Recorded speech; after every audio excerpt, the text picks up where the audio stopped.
जीतेंगे हम ये वादा करो, कोशिश हमेशा ज्यादा करो, किस्मत भी रूठे पर हिम्मत न टूटे, मजबूत इतना इरादा करो।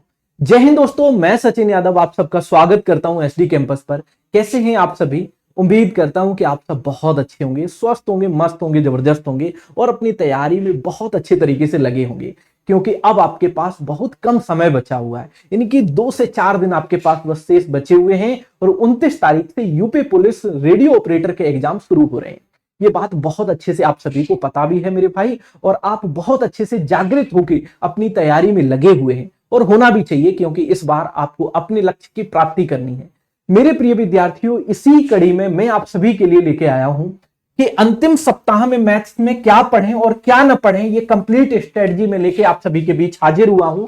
जो विद्यार्थी तैयारी कर रहे हैं यूपी पुलिस रेडियो ऑपरेटर की, मेरे भाई आप सभी को पता है कि वर्कशॉप का सबसे पहले पेपर होना है, ठीक है। तो आज मैं आप सभी को बताने वाला हूं कि किस तरीके से आपको अपना मैथमेटिक्स रिवाइज करना होगा और क्या पढ़ना होगा, क्या नहीं पढ़ना होगा, वो सारी चीजों पे वन बाय वन करके हम लोग चर्चा करने वाले हैं। तो एक बार सभी प्रिय विद्यार्थी वीडियो को ज्यादा से ज्यादा लाइक एंड शेयर करेंगे, ताकि सभी प्रिय विद्यार्थियों तक ये वीडियो पहुंच पाए। राइट, चलिए सेशन की शुरुआत करते हैं बिना टाइम वेस्ट किए। आप सभी को ये पता है, जब आपकी एग्जाम डेट आई है तो मेरे भाई एग्जाम डेट में बहुत अच्छे से मेंशन कर दिया गया है कि 29 जनवरी 2024 को कर्मशाला कर्मचारी यानी कि वर्कशॉप का पेपर है, प्रथम पाली और द्वितीय पाली, यानी कि 2 पारियों में पेपर हो रहा है कर्मशाला कर्मचारी का। अगर मैं 30 तारीख की बात करें तो 30 तारीख को भी वर्कशॉप का ही पेपर है कर्मशाला कर्मचारी का। राइट, और अगर मैं सेकंड पारी की बात करें मेरे भाई, ये सेकंड पारी का डेटा आपको दिया गया है, यानी कि इसमें कहा गया है प्रधान परिचालक यांत्रिक। राइट, ये डेटा आपको इसमें दिया गया है। राइट, 31 तारीख, यानी कि यहां से अगर देखोगे 30 जनवरी से मेरे भाई, और ये कितना दिया गया है 30 जनवरी, और ये दिया गया है डेट कितना 31 जनवरी। अगर मैं प्रधान परिचालक की बात करें तो 30 जनवरी और 31 जनवरी को पेपर है, ठीक है। प्रधान परिचालक की अगर मैं बात करूं तो प्रधान परिचालक का सेकंड शिफ्ट में भी है 30 तारीख को, और फिर मेरे भाई 31 तारीख को फर्स्ट सिटिंग में भी है और सेकंड सिटिंग में भी है। राइट, अगर मैं बात करूं 1 फरवरी से 8 फरवरी तक ये आपका सहायक परिचालक का पेपर होने वाला है, यानी कि 1 जनवरी से लेकर 8 जनवरी के बीच में आपका सहायक परिचालक, जिसे असिस्टेंट ऑपरेटर बोलते हैं, वो मेरे भाई पेपर चलने वाला है। यानी कि 8 दिन असिस्टेंट ऑपरेटर का पेपर चलेगा। अगर मैं वर्कशॉप की बात करें तो वर्कशॉप का पेपर 29 जनवरी को होगा पहली पारी में, और दूसरी पारी में भी होगा, और 30 तारीख को पहली पारी में वर्कशॉप का पेपर होगा, यानी कि 3 शिफ्ट में यह पेपर खत्म हो जाएगा वर्कशॉप का। अगर मैं बात करूं मेरे भाई हेड ऑपरेटर की, तो हेड ऑपरेटर का भी पेपर 3 पालियों में खत्म हो रहा है। 30 तारीख की सेकंड सिटिंग और 31 तारीख की फर्स्ट और सेकंड दोनों सिटिंग में। फिर उसके बाद 1 तारीख से 8 तारीख तक आपका असिस्टेंट ऑपरेटर का पेपर चलने वाला है। इतनी बातें आप सभी को बहुत अच्छे से क्लियर भी हैं। आपकी एग्जाम सिटी भी आ चुकी हैं, तो आप एकदम मेरे भाई डिमोटिवेट मत होइएगा। इस समय आपको साहस की जरूरत है, इस समय अपने आप पर कॉन्फिडेंस रखने की जरूरत है। मेरे प्रिय विद्यार्थियों, यह बात आप सभी बहुत अच्छे तरीके से जानते हो कि यह है आपका एग्जाम पैटर्न, जिसमें हिंदी मेरे भाई 40 क्वेश्चन पूछे जाएंगे, 100 नंबर की होगी। मेरे भाई सामान्य विज्ञान और जीके के क्वेश्चन 40 पूछे जाएंगे, 100 नंबर के होंगे। अगर मैं मैथमेटिक्स की बात करें, जिसमें एक सेक्शन आपका रीजनिंग का भी पूछा जाएगा, टोटल मिला के 40 क्वेश्चन पूछे जाएंगे, जिसमें मैं पूरी पॉसिबिलिटी करता हूं मेरे भाई 20 से 25 क्वेश्चन में गैस करता हूं कि 25 क्वेश्चन तक आपको मैथमेटिक्स के पूछे जाएंगे, और इसमें 15 क्वेश्चन रीजनिंग वाले पार्ट से पूछे जाएंगे। ठीक है भाई, चलिए तो आज हम जो बात करेंगे, उसके बाद मेरे भाई मेंटल एप्टीट्यूड और आईक्यू टेस्ट से कितने क्वेश्चन पूछे जाएंगे? आपको पूछे जाएंगे मेरे भाई 40 क्वेश्चन रीजनिंग वाले सेक्शन से, और 15 क्वेश्चन रीजनिंग वाले सेक्शन से मेरे भाई मैथमेटिक्स में भी पूछे जाएंगे। तो टोटल देखोगे 50 5 55 क्वेश्चन हो गए। ठीक है, तो रीजनिंग का वेटेज अच्छा खासा है, अपनी कमांड बनाए रखना। राइट, पूरा रीजनिंग कंप्लीट संजय सर ने आपको यहां पढ़ाया है मेरे यहाँ यूट्यूब पर ही। राइट, चलिए तो टोटल अगर टाइम की बात करें तो 2.5 घंटे का समय है, पर्याप्त समय, काम चल जाएगा। अगर मैं बात करूं तो प्रत्येक सही उत्तर के लिए 2.5 अंक निर्धारित किया गया, गलत उत्तर के लिए कोई ऋणात्मक अंक नहीं है। ये पॉजिटिव बात है, ये पॉजिटिव बात है मेरे भाई। ठीक है, चलिए आ जाइए। अब हम मेन मुद्दे की बात ये करते हैं कि सर मैथ में पढ़ें क्या और क्या ना पढ़ें। तो ये है मेरे भाई मैथ का सिलेबस। अगर आप मैथ के सिलेबस की तरफ जरा गौर फरमाओगे तो मैथ का सिलेबस कुछ इस प्रकार है मेरे प्रिय विद्यार्थियों। क्या क्या पढ़ना होगा, सबसे पहली बात पर मैं ये आता हूं कि क्या पढ़ना होगा। न पढ़ने की तरफ हम बाद में जाएंगे, सबसे पहले क्या पढ़ना होगा, क्या पढ़ें, हम इस बात पर आते हैं। क्या पढ़ें, सबसे पहले हम इस बात पर आते हैं सर क्या पढ़ें। तो आप लोगों ने मेरे भाई बहुत अच्छे से तैयारी की है, हमारे चैनल पे बहुत अच्छे से डेडिकेट होके भी आपने तैयारी की है, हमारी एप्लीकेशन पर भी आपने जोड़कर बहुत अच्छे से तैयारी की है, राइट। समझ गए मेरी बात को। अब मैं आपसे ये कहता हूं कि मेरे भाई ये आपके सामने मैंने कुछ चैप्टर लिखे हुए हैं, तो मेरे दोस्त अगर आपने अच्छे तरीके से पढ़ाई की है तो इन चैप्टरों को, जिस चैप्टर को आपने अच्छे से पढ़ लिया उसको ज्यादा से ज्यादा रिवाइज करना है। कैसे रिवीजन करना वो भी मैं बात बताऊंगा। मेरे प्रिय विद्यार्थियों, नंबर सिस्टम आपको बहुत अच्छे से आना चाहिए। नंबर सिस्टम से 1 से 2 क्वेश्चन पक्का पूछे जाएंगे, 2 से 3 भी बन सकते हैं, लेकिन मेरे भाई कम नहीं होने वाले हैं, राइट। समझ गए। चलिए, सिंप्लीफिकेशन से भी एक क्वेश्चन बनेगा मेरे भाई, डेसिमल फ्रैक्शन से भी क्वेश्चन बनेगा, एलसीएम एचसीएफ बहुत इंपॉर्टेंट चैप्टर है, इसको आपको पढ़ना ही पढ़ना पड़ेगा मेरे भाई। उसके बाद हम बात करते हैं रेशियो एंड प्रोपोर्शन, यहां से क्वेश्चन बनेगा।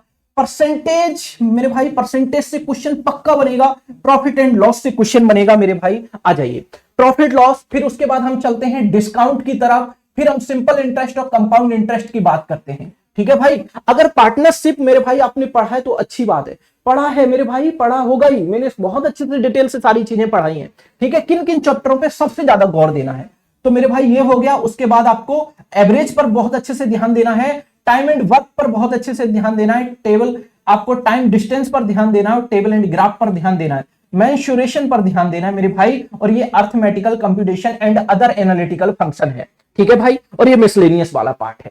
मैंने इन पर क्यों नहीं टिक लगाया, इस बात का रीजन है मेरे प्रिय विद्यार्थियों, जिन चैप्टरों पर मैंने टिक लगाया है ये चैप्टर तो आप 100% पढ़ ही लेना, ठीक है। अगर इसमें से भी आप नहीं पढ़े हैं तो कोई दिक्कत नहीं, अभी मैं वन बाई वन करके हर एक चीज को बताने वाला हूं मेरे भाई। जो सबसे ज्यादा वेटेज रहने वाला है वो कहां से रहने वाला है, सबसे ज्यादा वेटेज की अगर मैं बात करूं तो सबसे ज्यादा वेटेज आपका नंबर सिस्टम से रहने वाला है, ठीक है मेरे भाई। एलसीएम एचसीएफ से रहने वाला है, ठीक है भाई। उसके बाद आपका परसेंटेज से रहने वाला है, उसके बाद आपका प्रॉफिट लॉस से रहने वाला है, ठीक है। चलिए आगे की तरफ बढ़ते हैं। डिस्काउंट से क्वेश्चन पूछा जाएगा, एक क्वेश्चन डिस्काउंट से पूछा जाएगा, सिंपल इंटरेस्ट कंपाउंड इंटरेस्ट से पूछा जाएगा, एवरेज से पक्का पूछा जाएगा, टाइम एंड वर्क से एक क्वेश्चन, आपका टाइम एंड डिस्टेंस से क्वेश्चन पूछा जाएगा, ग्राफ आपके लिए इंपॉर्टेंट है और आपके लिए ये मेंसुरेशन इंपॉर्टेंट है, ठीक है। इन चैप्टरों पर तो इस तरीके से कमांड बना के आपको चलनी है। मैंने 2 वैरायटियों में अभी तक भाग को तोड़ दिया है, मैंने अभी तक इन चैप्टरों को 2 सेक्शनों में बांट दिया है कि भाई आपके अगर ये चैप्टर कंप्लीट हैं तो इन चैप्टरों में जो सबसे ज्यादा वेटेज रहने वाला है वो इन चैप्टरों का है जो मैंने अभी आपके सामने टिक किए हैं, राइट। चलिए, आप लोग कैसे पढ़ोगे, कैसे रिवीजन करोगे, इस बात को मैं जरा आप सभी को बताना चाहूंगा कि अगर मैं नंबर सिस्टम की बात करें तो जब नंबर सिस्टम आपने पढ़ा है तो मेरे भाई हर एक टाइप के क्वेश्चन को आपने सीखा होगा और अपने क्लास नोट्स को बनाए होंगे जी बिल्कुल बनाए हैं सर। अब आप क्या करेंगे मेरे भाई, आप ये देखेंगे कि नंबर सिस्टम में किस टाइप का क्वेश्चन आपसे नहीं बनता है, जिस टाइप का क्वेश्चन आप नहीं बना पाते हैं केवल उस टाइप पर थोड़ा सा ध्यान देना है, और जिस टाइप का क्वेश्चन आप बना लेते हैं अब उसको रिवीजन करने की कोई जरूरत नहीं है। बाद में रफली एक बार देख जरूर लेना, मैं मानता हूं जिस पर आपको बहुत अच्छे से कॉन्फिडेंस है कि सर हम इस टाइप का क्वेश्चन बना ही लेंगे, हमें कोई दिक्कत नहीं है, केवल हमें इसमें थोड़ा थोड़ा भी डाउट रहता है, जिसमें जरा बहुत भी डाउट रहता है उसको देखिएगा अच्छे से कि कहां डाउट रहता है, ताकि आप उस डाउट को क्लियर करके उसको 100% मेरे भाई अच्छे तरीके से उसको एक एक्यूरेसी में चेंज कर पाए। समझ गए मेरी बात को। चलिए अब हम आगे की तरफ बढ़ते हैं। इसी प्रकार से हर एक चैप्टर में इसी तरीके से आपको देखना होगा कि जिस टाइप के क्वेश्चन आपसे नहीं बन रहे हैं, जरा बहुत भी कंफ्यूजन की स्थिति रहती है, तो उस टाइप के क्वेश्चनों को बनाना बहुत जरूरी है, ठीक है। उन्हीं चीजों पर सबसे ज्यादा ध्यान देना, जो आप बना सकते हैं उनको मत मेरे भाई रिवाइज करिए, क्योंकि अब वो आपके पास समय नहीं है, अब बहुत कम समय बचा हुआ है, ठीक है। तो इसी प्रकार से हर एक चैप्टर के साथ करना है आपको। और मेरे भाई डेली आपको क्या करना है, डेली कम से कम 20 से 25 क्वेश्चन, मैं 20 ही क्वेश्चन बोल रहा हूं आपसे, 20 क्वेश्चन उठाइएगा और प्रीवियस ईयर के क्वेश्चन उठा लो, या लेटेस्ट जो अभी मान के चलो जो भी पेपर हुए, अगर एसएससी सीएचएसएल की बात करें, सीपीओ की बात करें, वहां से पेपर सेट उठा लो, राइट। चलिए अगर मैं वर्कशॉप वालों विद्यार्थियों के लिए बात करें तो वो कांस्टेबल लेवल का पेपर उठा सकते हैं, जैसे दिल्ली पुलिस का पेपर हुआ वो उठा सकते हैं, ठीक है। वहां से डेली आप 20 क्वेश्चन बनाने का प्रयास करो। जिस टाइप का क्वेश्चन मेरे भाई आपसे नहीं बनता, अपनी नोटबुक में देखिएगा और उस टाइप के क्वेश्चन को सही करने की कोशिश करिए, राइट। अगर मान के चलो कोई चैप्टर आपने नहीं पढ़ा, ये तो पढ़ने वाली बात है, क्या पढ़ें। अब बात आती है क्या न पढ़ें, क्या न पढ़ें, क्या न पढ़ें। आ जाइए अब इस बात पर हम चर्चा कर लेते हैं, क्या न पढ़ें।